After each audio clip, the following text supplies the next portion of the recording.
Now this is Harbor Freight part number 62800.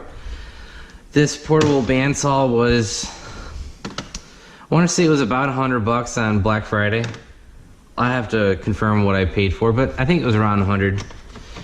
And I picked this up so that I could do some exhaust work for my SS. I'm going to require a custom connection pipe between the long tube header, the Cook's long tube headers, and the Corsa catback that I have. Now, Cook's does sell a full axle back, you know, a full from header to tailpipe setup for my car, but I already have the Corsa. The Corsa kit's from a G8, and it's going to require some custom tube cutting, and I did not want a inaccurate cut, so I ended up getting this bandsaw as well as the Swag off-road table for this bandsaw, making it a vertical bandsaw. So let's open this thing up.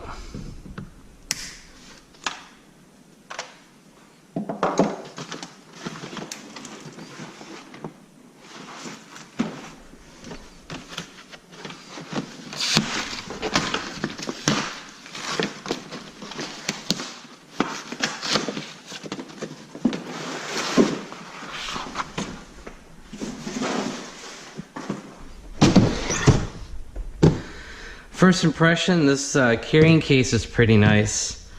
You know, a lot of tools you get don't have them.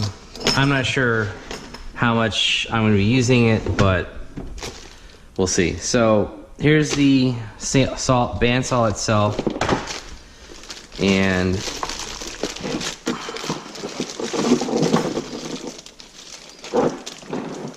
this thing is not as heavy as I thought it was going to be.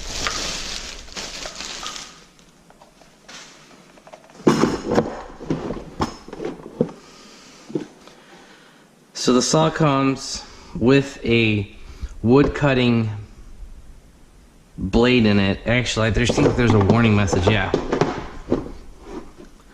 Right here. Includes a 14 TPI wood blade. As I said before, I'm not going to be using this for cutting wood. I'm not saying that I won't, but for my immediate project, I'm going to be using this to cut steel. So I bought this from Morse. It's a bimetal cutting blade, and the length is 44 7/8 of an inch, and there's 3 in here. All right, so let's get one of the blades out.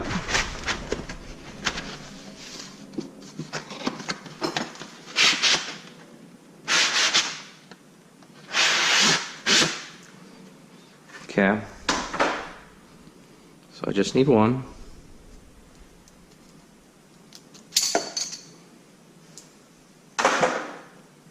Okay guys, like I was saying, so I'm going to load this up with the metal cutting blade. So take your bandsaw, select the lever to loose, because we're trying to put in a new blade. Make sure that the teeth are facing down like this way, toward you. And you will basically just load the blade. You know what? Highly recommend you wear a set of gloves. Okay, so basically we're going to feed the blade into the rollers here.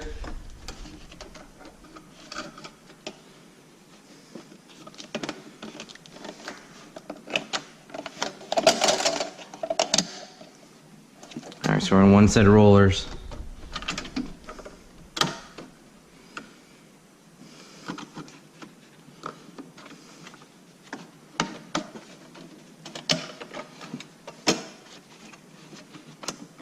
We're into the other.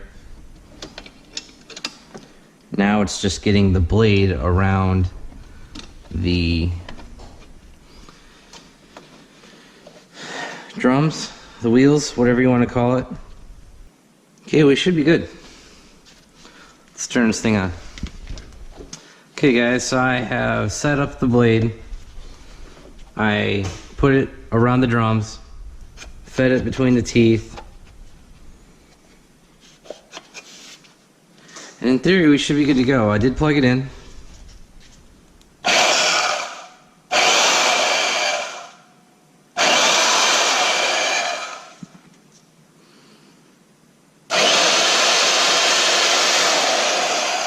It looks like it's tracking straight. Yeah.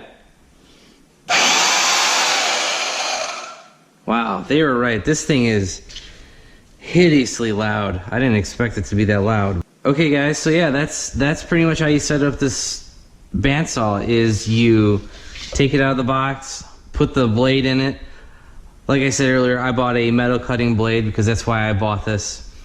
And you should be good to go. There's really, I'm sure there's some adjustment in the drums and in the rollers, but honestly, this thing is pretty tight. I mean, it's tracking straight and it should cut fairly easily. So what I'm going to do next is set this up into my Swag Off-Road table. The Swag Off-Road vertical bandsaw table. Basically, I'm going to take off this little guard here, bolt on the Swag Off-Road plate, and then bolt it into that.